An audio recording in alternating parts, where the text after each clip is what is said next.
এদিকে খালেদা জিয়ার মুক্তি না হলে গণতন্ত্রের মুক্তি হবে না। বিজেপির আমন্ত্রণে ভোট দেখতে ভারত গেছেন সেলিম মাহমুদ। জানাবো উপজেলা নির্বাচনে আওয়ামী লীগ মুখোমুখি এবং সর্বশেষ জানাবো গ্রেপ্তার মিল্টন সমাদ্দার।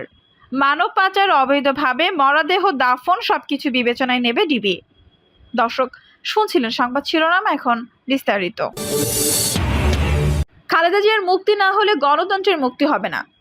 বিএনপির কেন্দ্রীয় কমিটির যুগ্ম মহাসচিব অ্যাডভোকেট মুজিবুর রহমান সারওয়ার বলেছেন, দেশে গণতন্ত্র না থাকলে সবচেয়ে বেশি ক্ষতিগ্রস্ত হয় শ্রমিক ও তাদের সংগঠন।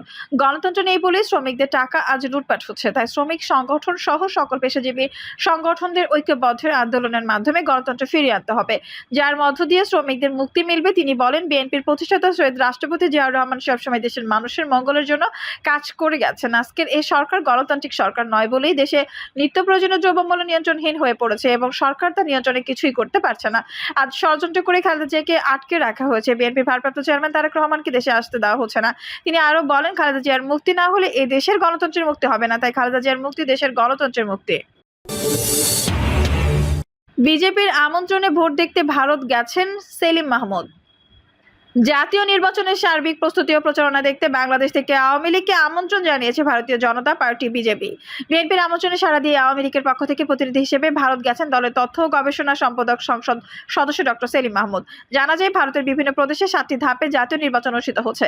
সেখানকার ক্ষমতাসীন দল বিজেপি এই নির্বাচনে তাদের সার্বিক প্রস্তুতি ও প্রচারণা দেখানোর জন্য বিদেশি কিছু রাজনৈতিক দলকে আমন্ত্রণ জানিয়েছে। বাংলাদেশ থেকে একমাত্র দল হিসেবে আমন্ত্রণ পেয়েছে আওয়ামী লীগ। বিজ্ঞপ্তিতে বলা হয়, ভারতের জাতীয় নির্বাচনে বিজেপি তাদের সার্বিক প্রস্তুতি ও প্রচারণা দেখতে বাংলাদেশ থেকে আওয়ামী লীগকে আমন্ত্রণ জানিয়েছে। আওয়ামী লীগ সভাপতি শেখ হাসিনা দলটির তথ্য গবেষণা সম্পাদক ডক্টর সেলিম মাহমুদকে সফরের জন্য মনোনীত করেছেন। 1 থেকে 5 মে পর্যন্ত সফরে তিনি দেশটির নির্বাচন দেখার পাশাপাশি সিনিয়র নেতাদের সঙ্গে দেখা করবেন। বিজ্ঞপ্তিতে বলা হয়, ভারতে বিজেপি দীর্ঘদিন ধরে ক্ষমতায়, অন্যদিকে বাংলাদেশ পরপর 4টি জাতীয় নির্বাচনে শেখ হাসিনা নেতৃত্বে আওয়ামী লীগ নিরঙ্কুশভাবে জয়লাভ করে ধারাবাহিকভাবে রাষ্ট্র পরিচালনা করেছে। এই সময় শেখ হাসিনার নেতৃত্বে বাংলাদেশের যুগান্তকারী উন্নয়ন হয়েছে। এই উন্নয়ন পুরো বিশ্বকে অবাক করেছে। ভারতের ক্ষমতাসীন দলের পক্ষ থেকে বাংলাদেশের রাজনৈতিক দলগুলোর মধ্যে শুধু আওয়ামী লীগকে আমন্ত্রণ জানানোর বিষয়টি তাৎপর্যপূর্ণ। বিশ্বের বৃহত্তম গণতন্ত্রের দেশ ভারত আওয়ামী লীগ ও শেখ হাসিনার নেতৃত্বের প্রতি যে আস্থাশীল এবং আওয়ামী লীগকে যে দক্ষিণ এশিয়ার অন্যতম গুরুত্বপূর্ণ প্রতিষ্ঠান ও তাদের প্রকৃত বন্ধু মনে করে, এই আমন্ত্রণ সেই ইঙ্গিতই বহন করে। উপজেলা নির্বাচনে আওয়ামী লীগ মুখোমুখি। উপজেলা নির্বাচন সামনে রেখে আওয়ামী লীগের অভ্যন্তরীণ রাজনীতির চিত্রটা যেন আরো একবার বেরিয়ে এলো। বর্তমানে দলীয় শৃঙ্খলা যে আগের মতো নেই তা স্পষ্ট বোঝা যাচ্ছে। গত জাতীয় নির্বাচনের সময়ও এই পরিস্থিতির সৃষ্টি হয়েছিল।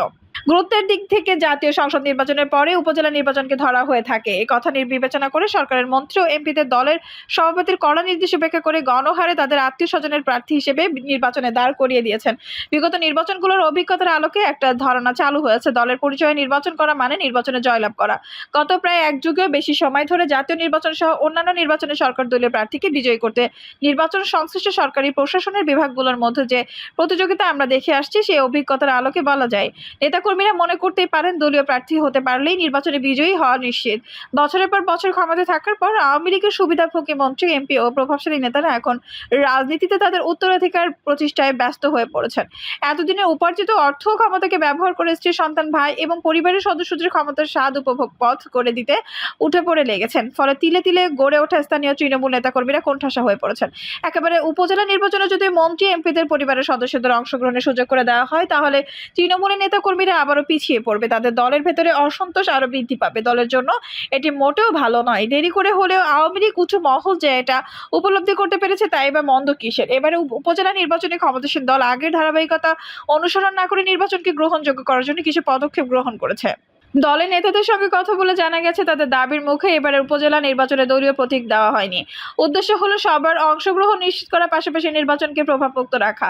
জাতীয় নির্বাচনের পরপরই সরকার আর বদনাম নিতে রাজি নয়। দলের প্রভাবশালী যাতে প্রশাসনকে প্রভাবিত করতে না পারেন, এজন্য সরকার স্থানীয় প্রশাসন ও আইনশৃঙ্খলা বাহিনীকে জনপ্রিয় প্রয়োজনীয় নির্দেশ দিয়েছে। তাছাড়া জেলা উপজেলা প্রশাসনকে সম্পূর্ণ নিরপেক্ষ থেকে নির্বাচন কমিশনকে সার্বিক সহযোগিতা করতে বলেছে। আওয়ামী লীগের একজন ঘনিষ্ঠ বন্ধু জানালেন, বিএনপি এবারের উপজেলা নির্বাচনে অংশ নিচ্ছে না, অতএব জাতীয় নির্বাচনের মতো এবারে উপজেলা নির্বাচনে আমাদেরই মধ্যে সীমাবদ্ধ থাকছে। এর জন্য কেন্দ্র থেকে প্রার্থী মনোনয়নের ক্ষেত্রে কিছুটা হিসাবি হওয়ার নির্দেশ দেওয়া হয়েছে, কিন্তু মন্ত্রী এমপিরা সেই নির্দেশ মান্য করেননি। তারা সন্তান, ভাই, শ্যালক পরিবারের সদস্য, ঘনিষ্ঠ আত্মীয় এবং নিজস্ব লোককে নির্বাচনে প্রার্থী হিসেবে দাঁড় করিয়ে দিয়েছেন। এই নিয়ে জেলা উপজেলা পর্যায়ে দলের মধ্যে অসন্তোষ দেখা দিয়েছে। আওয়ামী লীগের অনেক নেতাই মনে করছেন, এভাবে মন্ত্রী এমপিরা দলীয় নির্দেশ অমান্য করে যদি প্রভাব বিস্তার করেন তাহলে নিজেদের মধ্যেই সংঘাত সৃষ্টি হবে, ফলে গ্রহণযোগ্য নির্বাচন করা আর সম্ভব হবে না, যা দেশে বিদেশে সমালোচনা জন্ম দেবে। উপজেলা নির্বাচনের মন্ত্রী ও এমপিদের পরিবারের সদস্যদের নির্বাচন থেকে প্রত্যাহার করার ব্যাপারে আওয়ামী লীগ কঠোর অবস্থান নিয়েছে। এ বিষয়ে কেন্দ্র থেকে সবার উদ্দেশ্যে কড়া নির্দেশনা দেওয়া হয়েছে। বলা হয়েছে, দলের সিদ্ধান্ত অমান্য করে যদি কেউ ব্যক্তির স্বার্থে প্রাধান্য দেয় তাহলে তাদের বিরুদ্ধে কঠোর ব্যবস্থা গ্রহণ করা হবে। দলীয় শৃঙ্খলা রক্ষা করে কেউ ব্যর্থ হলে তার দায়ভার তাকেই নিতে হবে। ভবিষ্যতে দলীয় রাজনীতিতে এর প্রভাব পড়বে। এই নির্দেশের পর মন্ত্রী ও এমপির কিছু কিছু আত্মীয় নিজস্ব ব্যক্তির নাম প্রত্যাহার করা হলেও অনেকে প্রার্থিতা বহাল রেখেছেন। তবে নাম প্রত্যাহার নিয়ে প্রশ্ন উঠেছে, মন্ত্রী এমপিদের আত্মীয় হলে নির্বাচনে দাঁড়াতে পারবেন না। এ বিষয়ে কতটা যৌক্তিক, এ ব্যাপারে আওয়ামী লীগের অবস্থান বেশ স্পষ্ট। কোনো অবস্থাতে তারা উপজেলা নির্বাচনকে বিতর্কিত করতে চাচ্ছেন না। এমনিতেই ভোটাররা ভোট কেন্দ্রমুখী হয়ে পড়েছে। আওয়ামী লীগের লেজুর বৃত্তি করে এমন কিছু দল ছাড়া অধিকাংশ বিরোধী দল ও সরকার অধীনে নির্বাচনে অংশগ্রহণ করতে চায় না। এই নিয়ে অনেক বদনামও আছে। আওয়ামী লীগ চাচ্ছে এই বদনাম ঘোচাতে, সরকার চাচ্ছে এমন একটি নির্বাচন করতে যাতে দেশের মানুষের ভোটের প্রতি আস্থা ফিরে আসে। তারা চাচ্ছেন একটি অবাধ, সুষ্ঠু, প্রতিদ্বন্দ্বিতামূলক নির্বাচনের মাধ্যমে আওয়ামী লীগের যোগ্য প্রার্থীরা যেন জনগণের রায় নির্বাচিত হয়ে আসতে পারেন। সম্প্রতি আওয়ামী লীগের সাধারণ সম্পাদক ওবায়দুল কাদের এই বিষয়টি আরও পরিষ্কার করেছেন। মন্ত্রী বা এমপির পরিবারের সদস্য হলে উপজেলা নির্বাচন করা যাবে না।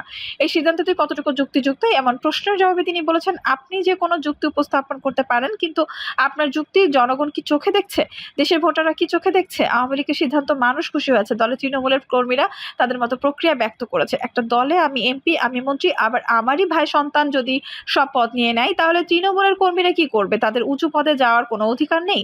সে সুযোগ করে দেওয়ার জন্য এই সিদ্ধান্ত। এবারের উপজেলা নির্বাচনকে গ্রহণযোগ্য করে তোলার জন্য আওয়ামী লীগ 4টি গুরুত্বপূর্ণ পদক্ষেপ নিয়েছে। এগুলো হলো, উপজেলা নির্বাচনে দলীয় প্রতীক ব্যবহার না করা, দলের পক্ষ থেকে কাউকে মনোনয়ন না দেওয়া, নির্বাচনে অংশগ্রহণকারী দলীয় পরিচয় ব্যবহার না করা এবং পরিবারের সদস্যদের নির্বাচনে অংশগ্রহণ না করা। কিন্তু বাস্তবে আওয়ামী লীগের সিদ্ধান্ত মানতে কেউ রাজি নন। অনেকেই মনে করেন, অতীতে বিশৃঙ্খলার ভঙ্গের মতো অপরাধ করলেও কঠোর শাস্তি না দেওয়ার এখন দলীয় সিদ্ধান্ত উপেক্ষা করার মতো সাহস দেখাচ্ছেন অনেকে।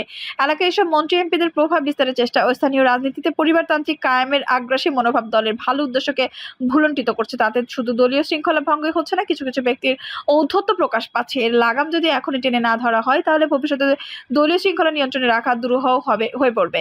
এমন বিশৃঙ্খলা অবস্থায় মাঠ পর্যায়ে এখন থেকে আতঙ্কের পরিবেশ বিরাজ করছে। রাজনৈতিক বিশ্লেষকরা মনে করছে, এই উপজেলা নির্বাচনে আইন শৃঙ্খলা ব্যাপক অবনতি ঘটবে। মাঠ পর্যায়ে ক্ষমতাসীন দলের নেতাকর্মীদের মুখোমুখি হলে ভয়াবহ পরিস্থিতি সৃষ্টি হতে পারে। নির্বাচন কমিশন আশঙ্কা প্রকাশ করে বলেছে, মন্ত্রী, এমপি ও প্রভাবশালী নেতাদের নির্বাচনের পরিবেশকে নষ্ট করছে। এই পরিবেশ দিন দিন আরো ভয়ঙ্কর রূপ লাভ করবে।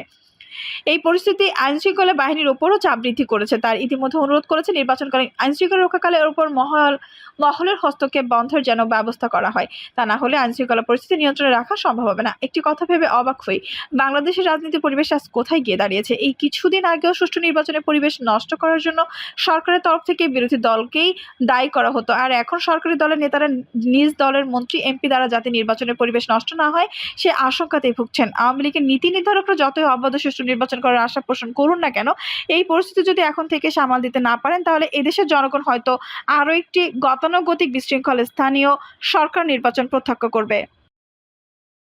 দর্শক, এই ছিল এখনকার সর্বশেষ সংবাদ। নিউজটি ভালো লাগলে অবশ্যই একটা লাইক দিন, কমেন্টে আপনার মূল্যবান মতামত জানান। সবসময় আমাদের পাশে থাকতে সাবস্ক্রাইব করে বেল বাটনটি অন করে রাখুন। ধন্যবাদ।